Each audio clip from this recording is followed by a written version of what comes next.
nupi Emoinu Ema Meitei nupi Emoinu Banina Emoinu se khangda yadana akoi Meitei gi oina di Emoinu se dakha imungdu da mana nungai na thamta di imungdu nungai na chakhatna chaba thakwa watana lei ka hai ko chahina lakpada yai phaba nungai ba oiresini hani dilegre ko point of view perception haidura duri legre dubu id ahalamanda bebar kaida bus is an important thing na khanjai haibadi haidim si tawba ya de di imung gi or sudum leijabe dana ko ahalamanda haidi respect kaida bus aduga oida bangang da ba khotaba man du si important things na khanjai sister wari khina ba ya ga dunga agang ya ha agang di lady ba kai channel oi de mm story collection oi dele story collection samna ka da ta ma biole sister gi ming lei pham ma di sahi ka sor kan tai biole ai se wahengom alice de ba ko ado ai je sing bri kwa kai thal dei ne aduga yum pan na top awang lai kai da oi de ba aduga ai je 33 years sore ado sister hoi jeng asi Emoinu pangthok tora kamai ta Emoinu se khoi gi di keno to ba yum mang ba gi hai ta re lai di ka la roi du bu dum chak pu mo khot da ya ni na to de na ado smana yum mang silak project wakan da kai kan ado wakan da hai se hai di dum yum mang ba je hi khuding gi na te da na kai sho ado tangai phat da ba lai bi na sa kai gi oi da na kai shu anum kai chu kai de mathang chahi taw loi re na ado sister mamang da ne lan lai gi da na ko hu su lan je loi ha bi ya roi ba ko ado lai di lai ri ado mamang ga da ka ja kitang khena ba kitang hai bi ne hoi kitang khena ba di lai ba ma le ba dum hai di dum market ki yeng ba dum khange ko ale sumai na mak ti shu chin di da na mamang da di kai sho adum handak na di kitang kama hai de no cancel do hai di handak se hoina zu za ma tam da ko mi je systematic chin na mi chin ado bye new year lak sele da na ko si se le mak ta sele da na ko ado smaina ani punna ta san ba ja sister go khada kai kan ba wakan ka shu di lai te dum keno to mi chin ba hen da le ma hai ni ado sister saksi am phajai yeng da hai di laksabi ma le ko sister ja ang sile hoi hai sum sister gi sak khajab hai ja ne ba ado sister gi kwai da gi pam ja ba mathel ja kai mathel la ma the ja nga thong ba pam kai yoi de no ha kai yoi de no kai yo adum pam ja bani da na isa na pam ja nga pam ja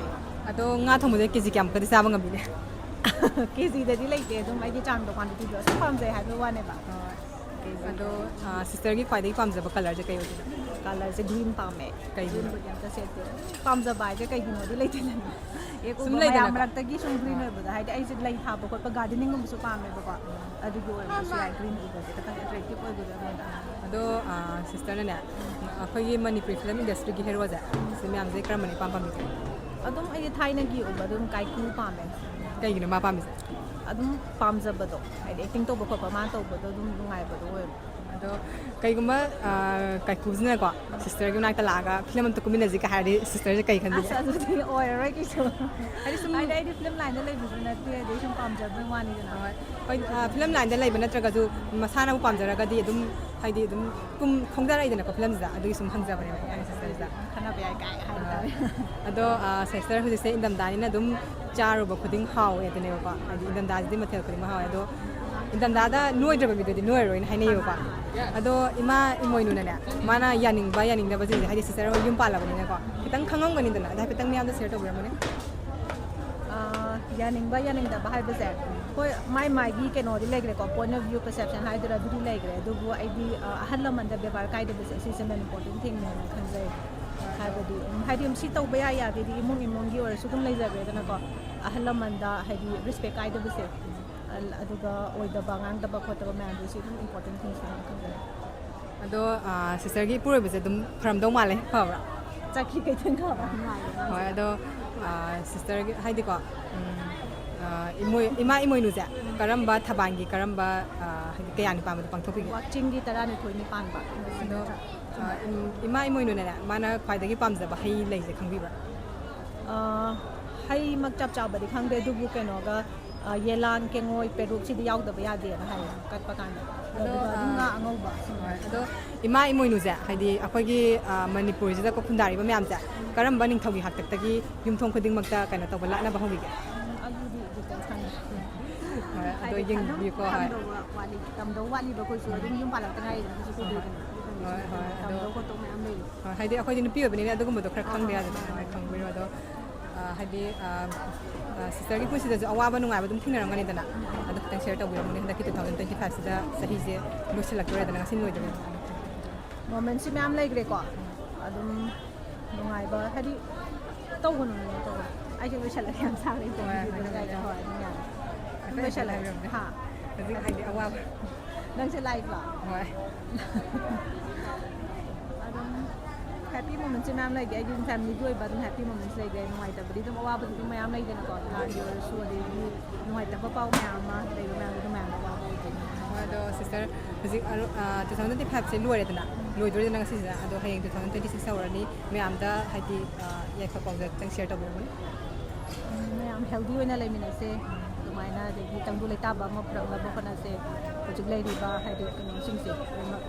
ꯇꯧꯍꯟꯁꯦꯅ ꯑꯗꯨꯃꯥꯏꯅ ꯍꯥꯏꯅꯤꯡꯉꯤ thank you ꯉꯁꯤ ꯁꯤꯁꯇꯔꯅ ꯁꯨꯃꯥꯏꯅ ꯋꯥꯔꯤ ꯁꯥꯟꯅꯕ ꯉꯥꯛꯇꯪ ꯑꯩꯈꯣꯏꯗ ꯇꯥꯟꯖꯥ ꯄꯤꯕꯤꯕꯗ ꯁꯤꯒꯤꯗꯃꯛꯇ ꯊꯥꯒꯠꯆꯔꯤ ꯁꯤꯁꯇꯔꯒꯤ ꯄꯨꯟꯁꯤꯗꯁꯨ ꯅꯨꯡꯉꯥꯏ ꯌꯥꯏꯐꯕ ꯍꯥꯏꯗꯤ ꯏꯄꯨꯔꯣꯏꯕꯒꯤ ꯑꯃꯗꯤ ꯏꯅꯦꯝꯕꯣꯛꯀꯤ ꯁꯦꯕꯥ ꯐꯖꯅ ꯃꯇꯧ ꯂꯨꯅ ꯇꯧꯕ ꯑꯣꯏꯕꯤꯌꯨ ꯊꯦꯡꯛ ꯌꯨ ꯂꯥꯛꯆꯕꯅꯦꯕꯀꯣ ꯑꯗꯣ ꯏꯅꯦꯒꯤ ꯃꯤꯡ ꯆꯍꯤ ꯑꯃꯗꯤ ꯂꯩꯐꯝꯅ ꯀꯥꯏꯗꯩꯅꯣ ꯍꯥꯏꯐꯦꯠꯇꯪ ꯍꯥꯏꯕꯤꯌꯨꯕ ꯑꯩꯅ ꯀꯣꯅꯨꯡ ꯃꯃꯥꯡꯗ ꯂꯩꯕ ꯆꯍꯤꯁꯨ ꯆꯍꯤꯗꯤ 64 ꯍꯥꯏꯔꯦ ꯑꯗꯣ ꯃꯤꯡꯗꯤ ꯍꯥꯏꯕꯤꯌꯨꯕ ꯃꯤꯡꯗꯤ ꯑꯣꯏꯅꯥꯝ ꯅꯅꯥꯎꯆꯥ ꯑꯗꯣ ꯏꯅꯦꯅ ꯁꯤꯗ ꯄꯣꯛꯐꯝ ꯐꯝꯕꯤꯔꯛꯏꯁꯦ ꯆꯍꯤ ꯀꯌꯥ ꯁꯨꯕꯤꯔꯒꯦ ꯑꯩꯗꯤ ꯀꯣꯔꯣꯅꯥ ꯃꯇꯨꯡꯗꯩꯅꯦ ꯄꯣꯛꯀꯨꯏ ꯀꯨꯏꯗ꯭ꯔꯤ ꯑꯗꯣ ꯏꯅꯦꯅ ꯁꯤꯗ ꯄꯣꯛꯐꯝ ꯐꯝꯕꯤꯔꯤꯁꯦ ꯍꯥꯏꯗꯤ ꯏꯃꯨꯡ ꯄꯨꯕꯤꯕ꯭ꯔꯥ ꯅꯠꯇ꯭ꯔꯒ ꯏꯁꯥꯒꯤ ꯇꯣꯉꯥꯟꯅ ꯈ꯭ꯔꯣꯁ ꯏꯃꯨꯡ ꯃꯅꯨꯡꯁꯨ ꯄꯨꯔꯦ ꯑꯗꯒꯤ ꯑꯗꯨꯝ ꯁꯤꯖꯤꯟꯅꯔꯦꯗꯅ ꯐꯝꯃꯕꯅꯤꯅꯀꯣ ꯑꯗꯨꯗꯤ ꯑꯗꯣ ꯏꯅꯦꯒꯤ ꯏꯃꯨꯡꯗꯗꯤ ꯍꯧꯖꯤꯛ ꯃꯤ ꯀꯌꯥ ꯂꯩꯕꯤꯕꯒꯦ ꯑꯩꯈꯣꯏ 4 ꯂꯩ ꯑꯗꯣ ꯏꯅꯦ ꯍꯧꯖꯤꯛꯁꯦ ꯏꯪꯊꯝꯊꯥꯁꯨ ꯑꯣꯏꯔꯦꯀꯣ ꯑꯗꯣ ꯏꯪꯕꯒꯤ ꯆꯥꯡꯁꯤꯁꯨ ꯍꯦꯟꯒꯠꯂꯛꯄꯗꯧꯅ ꯇꯧꯋꯦꯕꯀꯣ ꯍꯥꯏꯗꯤ ꯃꯃꯥꯡꯒ ꯌꯦꯡꯅꯕꯗ ꯍꯟꯗꯛꯁꯦ ꯏꯪꯉꯣꯏꯗ꯭ꯔꯥꯅ ꯍꯥꯏꯅꯔꯝꯕꯅꯦꯕꯀꯣ ꯑꯗꯣ ꯏꯪꯕꯁꯨ ꯈꯪꯍꯦꯟ ꯍꯦꯟꯒꯠꯂꯛꯑꯦꯕꯀꯣ ꯑꯗꯣ ꯍꯥꯏꯗꯤ ꯃꯃꯥꯡꯒꯤ ꯏꯃꯥ ꯏꯃꯣꯏꯅꯨꯒꯤꯁꯦ ꯃꯃꯥꯡꯒ ꯍꯟꯗꯛꯀꯁꯦ ꯈꯤꯇꯪ ꯈꯦꯠꯅꯕ ꯈꯤꯇꯪ ꯍꯥꯏꯕꯤꯌꯨꯅꯦ ꯃꯃꯥꯡꯒꯤ ꯏꯪꯕꯒꯅꯦ ꯍꯟꯗꯛꯀꯁꯦ ꯏꯪꯉꯣꯏꯗ꯭ꯔꯥ ꯈꯜꯂꯒꯗꯤ ꯍꯧꯖꯤꯛ ꯈꯛ ꯏꯪꯁꯤꯜꯂꯛꯑꯦ ꯉꯔꯥꯡ ꯑꯍꯤꯡꯁꯨ ꯌꯥꯝ ꯏꯪꯉꯦ ꯏꯪꯗ꯭ꯔꯥ ꯑꯗꯣ ꯅꯍꯥꯟꯃꯨꯛꯇꯤ ꯁꯨꯃꯥꯏꯅ ꯏꯪꯗꯕ꯭ꯔꯥ ꯍꯥꯏꯅꯗꯤ ꯈꯜꯂꯦ ꯏꯪꯉꯤꯗ ꯑꯗꯨꯁꯨ ꯑꯗꯨꯝ ꯏꯪꯉꯤ ꯏꯃꯣꯏꯅꯨꯁꯤꯗꯗꯤ ꯑꯗꯨꯝ ꯏꯪꯉꯦ ꯏꯃꯣꯏꯅꯨ ꯃꯇꯝꯁꯤꯗꯗꯤ ꯍꯣꯏ ꯑꯗꯣ ꯏꯃꯥ ꯍꯥꯏꯗꯤꯅꯦ ꯍꯟꯗꯛꯀ ꯃꯃꯥꯡꯒꯅꯦ ꯈꯤꯇꯪ ꯈꯦꯠꯅ ꯍꯥꯏꯗꯤ ꯏꯃꯥ ꯏꯃꯣꯏꯅꯨꯒꯤꯁꯦ ꯃꯃꯥꯡꯒꯤ ꯍꯥꯏꯗꯤ ꯁꯨꯃꯥꯏꯅ ꯕꯖꯥꯔꯗ ꯃꯤ ꯃꯌꯥꯝ ꯇꯤꯜꯂꯤꯗꯅ ꯑꯗꯣ ꯃꯃꯥꯡꯒ ꯍꯟꯗꯛꯀꯁꯦ ꯈꯤꯇꯪ ꯈꯔꯤ ꯈꯦꯠꯅꯕ ꯎꯕꯤꯔꯒꯦ ꯑꯗꯣ ꯍꯥꯏꯕꯤꯌꯨ ꯎꯏ ꯃꯃꯥꯡꯒꯤꯗꯅꯅꯦ ꯍꯦꯜꯂꯦ ꯂꯥꯏ ꯇꯤꯟꯒꯤ ꯄꯣꯠ ꯂꯩꯕꯁꯦ ꯑꯩꯈꯣꯏ ꯃꯃꯥꯡꯁꯤꯗ ꯐꯝꯃꯤꯕ ꯂꯥꯏꯒꯤ ꯄꯣꯠ ꯆꯩꯁꯤꯡꯁꯦ ꯌꯥꯝ ꯁꯤꯠꯂꯦ ꯑꯗꯨꯏ ꯅꯨꯃꯤꯠꯇꯨꯗꯗꯤ ꯑꯩꯈꯣꯏ ꯐꯤꯗꯗꯤ ꯌꯦꯡꯗ꯭ꯔꯦ ꯀꯅꯥꯝꯇ ꯀꯣ ꯑꯗꯨꯒ ꯍꯟꯗꯛꯀꯤꯅꯅꯦ ꯈꯤꯇꯪ ꯃꯃꯥꯡ ꯑꯣꯏꯅ ꯑꯦꯗꯚꯥꯟꯁ ꯑꯣꯏꯈꯤꯕꯅꯤꯅ ꯑꯗꯩ ꯃꯁꯤꯗꯁꯨ ꯍꯧꯖꯤꯛꯇꯤ ꯂꯣꯏ ꯐꯝꯅꯔꯦꯗꯅ ꯑꯗꯨꯅ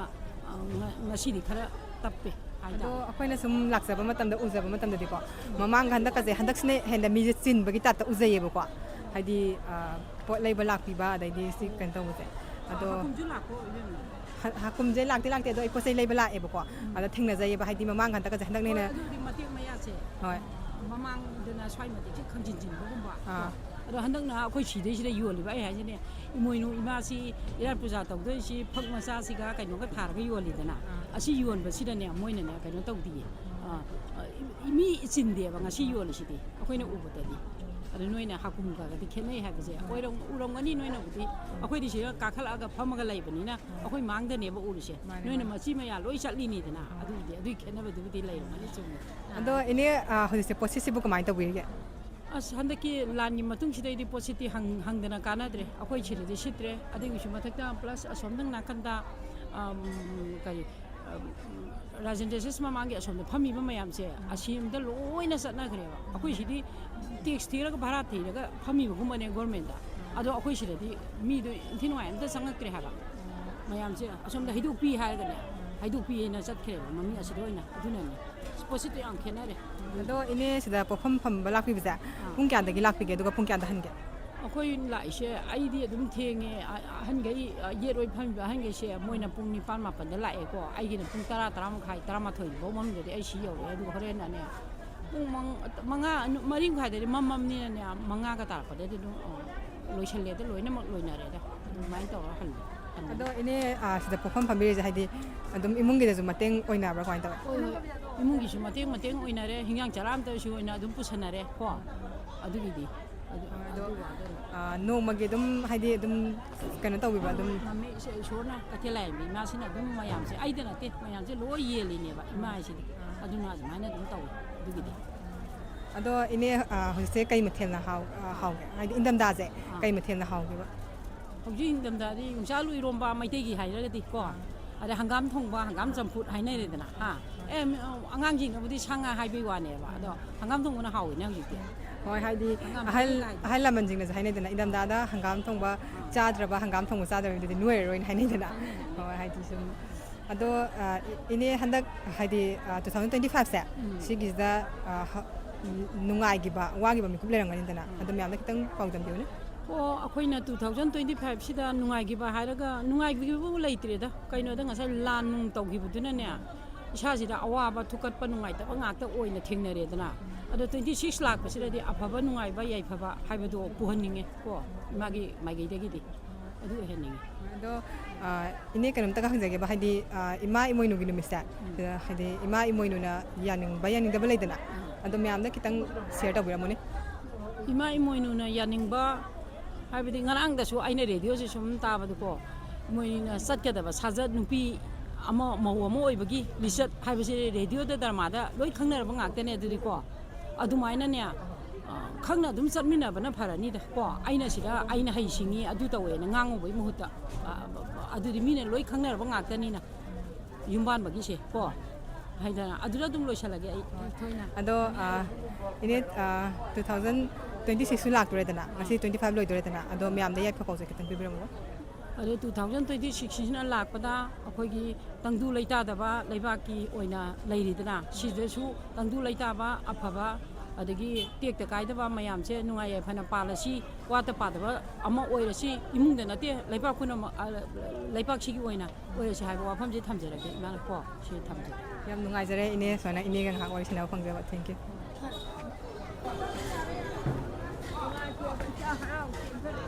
ꯁꯤꯁꯇꯔ ꯋꯥꯔꯤ ꯉꯥꯏꯍꯥꯛ ꯁꯥꯟꯅꯖꯕ ꯌꯥꯒꯗ꯭ꯔꯥ ꯑꯩꯗꯤ ꯅꯨꯡꯉꯥꯏꯇ꯭ꯔꯦ ꯀꯩꯒꯤꯅꯣ ꯍꯥꯏꯁꯦ ꯈꯤꯇꯪ ꯊꯨꯔꯦ ꯁꯤꯁꯇꯔ ꯉꯥꯏꯍꯥꯛ ꯋꯥꯔꯤ ꯁꯥꯟꯅꯖꯕ ꯌꯥꯒꯗ꯭ꯔꯥ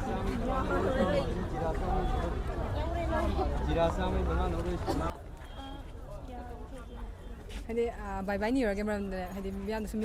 ꯄꯥꯎꯖꯦꯜ ꯑꯝꯇꯪ ꯄꯤꯕꯤꯔꯝꯃꯣ ꯍꯥꯏꯒꯦ ꯇꯧꯕꯅꯦ ꯀꯩ ꯍꯥꯏꯗꯣꯏꯅꯣ ꯌꯥꯏ ꯊꯦꯡꯛ ꯌꯨ ꯁꯥꯟꯅꯖꯒꯦ ꯌꯥꯒꯗ꯭ꯔꯥ ꯑꯩꯈꯣꯏꯁꯦ ꯁꯣꯝꯗ ꯍꯥꯏꯐꯦꯠꯇꯪ ꯌꯦꯡꯕꯤꯅꯦ ꯁꯣꯝꯗ ꯑꯩꯈꯣꯏꯁꯦ ꯁ꯭ꯇꯣꯔꯤ ꯀꯂꯦꯛꯁꯟꯒꯤ ꯃꯥꯏꯀꯩꯗꯒꯤ ꯂꯥꯛꯆꯕꯅꯦꯕꯀꯣ ꯑꯗꯣ ꯁꯤꯁꯇꯔꯒꯤ ꯃꯤꯡ ꯂꯩꯐꯝ ꯑꯃꯗꯤ ꯆꯍꯤ ꯀꯌꯥ ꯁꯨꯔꯒꯦ ꯑꯝꯇ ꯍꯥꯏꯕꯤꯌꯨ ꯑꯩ ꯃꯤꯡꯂꯣ ꯊꯨꯕꯤ ꯀꯧꯋꯦ ꯈꯨꯔꯥꯏꯗꯒꯤ ꯆꯍꯤ ꯀꯌꯥ ꯁꯨꯔꯒꯦ ꯀꯨꯂꯨꯝꯗꯣꯏ ꯑꯗꯣ ꯍꯧꯖꯤꯛ ꯁꯤꯁꯇꯔꯁꯦ ꯁ꯭ꯇꯨꯗꯦꯟ ꯑꯣꯏꯕꯤꯔꯤꯕ꯭ꯔꯥ ꯑꯣꯏꯗꯦ ꯇꯦꯛꯅꯤꯁꯤꯌꯥꯟ ꯑꯣꯏꯔꯦ ꯀꯥꯏꯗ ꯇꯧꯔꯤꯒꯦ ꯕꯕꯤꯅꯥꯗ ꯍꯣꯏ ꯌꯥꯝ ꯐꯩꯌꯦ ꯑꯗꯣ ꯁꯤꯁꯇꯔꯁꯦ ꯉꯁꯤ ꯁꯤꯗ ꯀꯩꯗꯧꯕ ꯂꯥꯛꯄꯤꯕꯅꯣ ꯄꯣꯠ ꯂꯩꯕ ꯂꯥꯛꯄ ꯏꯃꯣꯏꯅꯨꯒꯤ ꯄꯣꯠ ꯂꯩꯕ ꯂꯥꯛꯇꯣꯏꯅꯦꯕꯀꯣ ꯑꯗꯣ ꯁꯤꯁꯇꯔ ꯍꯣꯏꯒꯤ ꯉꯁꯤꯁꯦ ꯏꯃꯣꯏꯅꯨ ꯇꯧꯕꯤꯗꯣꯏꯅꯦꯕꯀꯣ ꯑꯗꯣ ꯕꯥꯏ ꯕꯥꯏꯒ ꯏꯃꯣꯏꯅꯨꯒ ꯁꯨꯃꯥꯏꯅ ꯄꯨꯂꯞ ꯄꯨꯟꯖꯟꯅ ꯇꯥꯕꯁꯦ ꯁꯤꯁꯇꯔꯒꯤ ꯋꯥꯈꯜꯗ ꯀꯩ ꯈꯟꯕꯤꯒꯦ ꯀꯩꯁꯨꯝ ꯈꯟꯗꯦꯗ ꯍꯥꯏꯗꯤ ꯁꯨꯝ ꯂꯩꯗꯅꯀꯣ ꯅꯨꯡꯉꯥꯏꯕ ꯅꯨꯡꯉꯥꯏꯇꯕ ꯑꯗꯨꯝ ꯆꯞ ꯃꯥꯟꯅꯩ ꯈꯜꯂꯤꯗ ꯑꯗꯣ ꯁꯤꯁꯇꯔ ꯍꯥꯏꯗꯤ ꯃꯃꯥꯡ ꯆꯍꯤꯒ ꯍꯟꯗꯛꯀꯁꯦ ꯈꯤꯇꯪ ꯈꯦꯠꯅꯕ ꯈꯤꯇꯪ ꯍꯥꯏꯕꯤꯌꯨꯅꯦ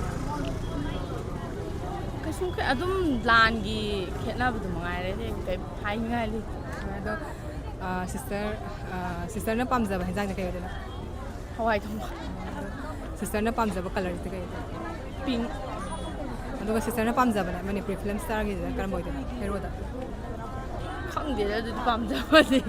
ꯃꯌꯥꯝꯗꯤ ꯂꯩ ꯑꯗꯣ ꯑꯄꯥꯝꯕꯗꯤ ꯈꯪꯗꯦ ꯑꯗꯣ ꯁꯤꯁꯇꯔ ꯁꯛꯁꯨ ꯌꯥꯝ ꯐꯖꯩꯀꯣ ꯑꯗꯣ ꯁꯤꯁꯇር ꯍꯧꯖꯤꯛꯁꯦ ꯀꯩ ꯍꯥꯏꯗꯤꯀꯣ ꯏꯪꯊꯝꯊꯥꯅꯤꯅ ꯍꯥꯏꯗꯤ ꯃꯊꯦꯜꯁꯦ ꯑꯗꯨꯝ ꯆꯥꯔꯤ ꯈꯨꯗꯤꯡꯒꯤ ꯍꯥꯎꯋꯦ ꯑꯗꯨꯅꯦꯕꯀꯣ ꯑꯗꯣ ꯍꯣꯔꯦൻ ꯁꯤꯁꯇꯔ ꯍꯣꯏꯒꯤ ꯏꯃꯣꯏꯅꯨ ꯇꯧꯕꯤꯅꯤ ꯍꯥꯏꯕꯤꯔꯦꯀꯣ ꯑꯗꯣ ꯐꯖꯅ ꯄꯥꯡꯊꯣꯛꯄꯤꯕ ꯑꯣꯏꯕꯤꯌꯨ ꯑꯗꯣ ꯕꯥꯏ ꯕꯥꯏ ꯅꯤꯌꯨ ꯌꯔꯁꯨ ꯍꯧꯖꯤꯛꯁꯦ ꯉꯁꯤꯁꯦ ꯆꯍꯤ ꯂꯣꯏꯗꯣꯔꯦꯗꯅ ꯍꯌꯦꯡꯗꯒꯤ ꯆꯍꯤ ꯍꯧꯔꯛꯇꯣꯔꯦꯗꯅ ꯑꯗꯣ ꯃꯌꯥꯝꯗ ꯈꯤꯇꯪ ꯌꯥꯏꯐ ꯄꯥꯎꯖꯦꯜ ꯄꯤꯕꯤꯔꯝꯃꯨ ꯍꯥꯏꯗꯤ ꯑꯅꯧꯕ ꯆꯍꯤꯅ ꯂꯥꯛꯄꯗ ꯌꯥꯏꯐꯕ ꯅꯨꯡꯉꯥꯏꯕ ꯑꯣꯏꯔꯁꯤꯅ ꯍꯥꯏꯅꯤꯡꯉꯤ ꯊꯦꯡꯛ ꯌꯨ ꯌꯥꯝ ꯅꯨꯡꯉꯥꯏꯖꯔꯦ ꯁꯤꯁꯇꯔꯁꯨ ꯇꯨꯡꯒꯤꯕꯁꯤꯗ ꯅꯨꯡꯉꯥꯏꯕ ꯊꯝꯖꯔꯦ ꯊꯦꯡꯛ ꯌꯨ ꯁꯦꯡ ꯁꯦꯠꯇꯅ ꯆꯥꯛ ꯏꯁꯤꯡ ꯊꯣꯡꯗꯅ ꯈꯣꯠꯇꯅ ꯏꯃꯥꯒꯤꯗꯃꯛ ꯄꯨꯖꯥ ꯇꯧꯖꯒꯅꯤ ꯑꯩꯈꯣꯏꯁꯨ ꯍꯥꯏꯗꯤ ꯏꯃꯥꯅꯅꯦ ꯌꯥꯅꯤꯡꯕ ꯌꯥꯅꯤꯡꯗꯕ ꯂꯤꯆꯠꯇꯨ ꯈꯛꯇꯪ ꯍꯥꯏꯕꯤꯔꯝꯃꯨꯅꯦ ꯅꯨꯄꯤ ꯑꯃ ꯑꯣꯏꯔꯒꯗꯤꯀꯣ ꯏꯃꯥꯅ ꯌꯥꯅꯤꯡꯕ ꯂꯩꯗꯅ ꯌꯥꯅꯤꯡꯗꯕꯒꯨꯝꯕ ꯏꯃꯥꯅ ꯌꯥꯅꯤꯡꯗꯕꯁꯦ ꯀꯩꯅꯣ ꯇꯧꯋꯦ ꯑꯩꯈꯣꯏꯒꯤ ꯐꯤꯁꯦꯡ ꯁꯦꯠꯄ ꯍꯥꯏꯇꯥꯔꯦꯀꯣ ꯑꯗꯨꯒꯨꯝꯕ ꯑꯃꯥ ꯑꯁꯣꯏ ꯇꯧꯕ ꯏꯃꯥꯅ ꯌꯥꯗꯦꯀꯣ ꯑꯗꯨꯒ ꯏꯃꯥꯒꯤ ꯅꯨꯃꯤꯠꯁꯤꯗꯤ ꯌꯥꯝ ꯁꯦꯡꯅ ꯄꯨꯌꯥꯟ ꯐꯦꯡꯗꯅ ꯈꯣꯠꯇꯅ ꯇꯧꯔꯒ ꯏꯃꯨꯡ ꯃꯅꯨꯡ ꯌꯨꯝ ꯁꯦꯡꯗꯅ ꯈꯣꯠꯇꯅ ꯂꯣꯏꯅ ꯇꯧꯔꯒ ꯁꯦꯡꯅ ꯀꯠꯆꯕꯗꯣ ꯑꯗꯨꯃꯉꯥꯏ ꯑꯗꯣ ꯏꯅꯦ ꯍꯥꯏꯗꯤ ꯍꯧꯖꯤꯛꯁꯦ ꯕꯥꯏ ꯕꯥꯏ ꯅꯤꯌꯨ ꯌꯔꯁꯨ ꯕꯥꯏ ꯕꯥꯏ ꯉꯁꯤ ꯆꯍꯤ ꯂꯣꯏꯗꯣꯔꯦꯗꯅ ꯃꯊꯪꯒꯤ ꯅꯤꯌꯨ ꯌꯔ ꯂꯥꯛꯑꯦꯗꯅ ꯍꯌꯦꯡꯗꯩꯗꯤ ꯑꯗꯣ ꯃꯌꯥꯝꯗ ꯍꯥꯏꯗꯤ ꯄꯥꯎꯖꯦꯜ ꯑꯝꯇ ꯄꯤꯕꯤꯔꯝꯃꯨꯅꯦ ꯑꯅꯧꯕ ꯆꯍꯤꯅ ꯂꯥꯛꯄꯁꯤꯗꯅꯦ ꯂꯣꯏꯅꯃꯛ ꯅꯨꯡꯉꯥꯏ ꯌꯥꯏꯐꯕꯁꯨ ꯑꯣꯏꯔꯣ ꯂꯩꯕꯥꯛꯀꯤ ꯑꯋꯥ ꯑꯅꯥ ꯇꯥꯗꯕ ꯅꯨꯡꯉꯥꯏꯕ ꯄꯨꯔꯛꯄ ꯑꯣꯏꯁꯅꯨ ꯍꯣꯏ ꯊꯦꯡꯛ ꯌꯨ ꯌꯥꯝ ꯅꯨꯡꯉꯥꯏꯖꯔꯦ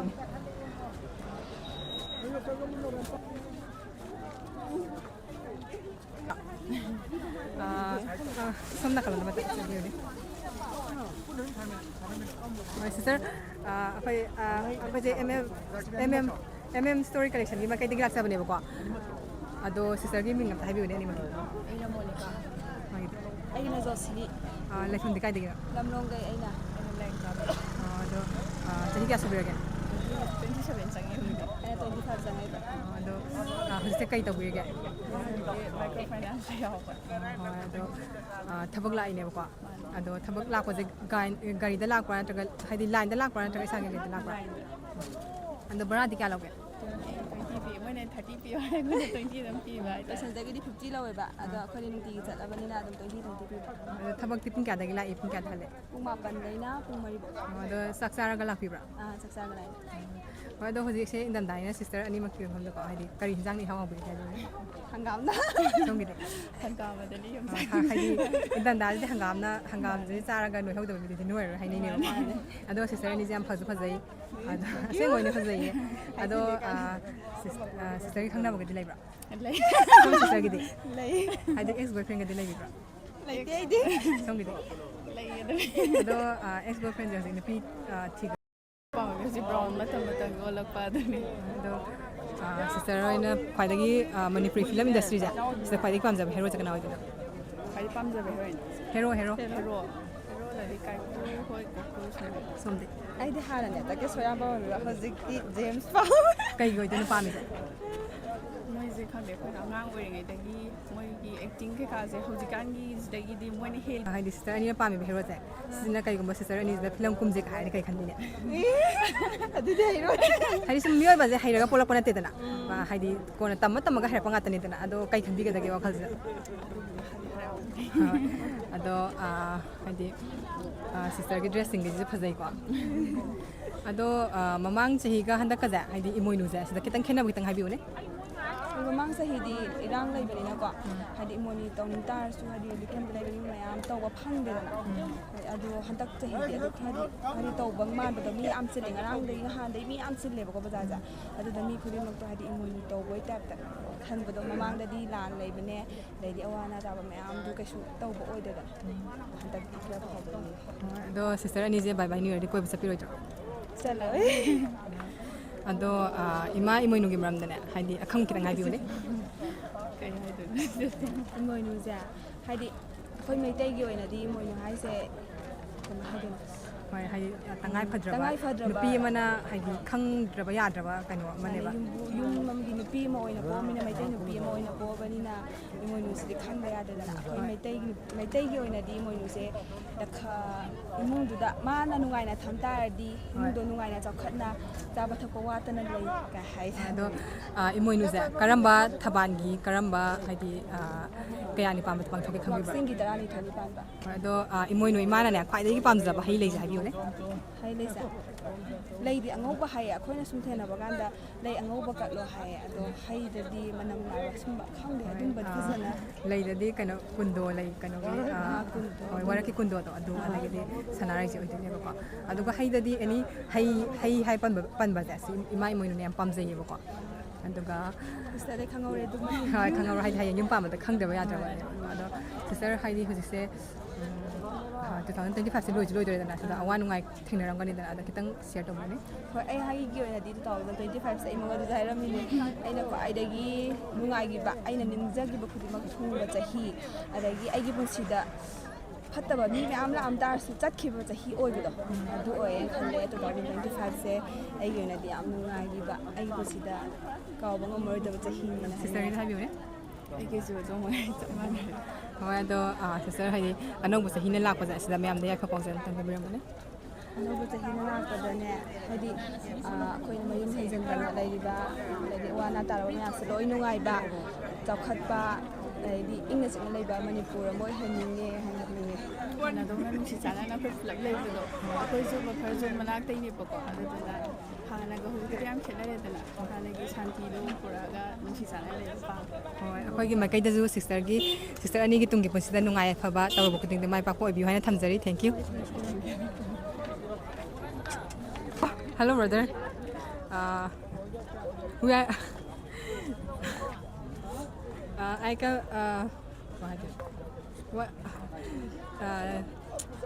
First, all introduce yourself.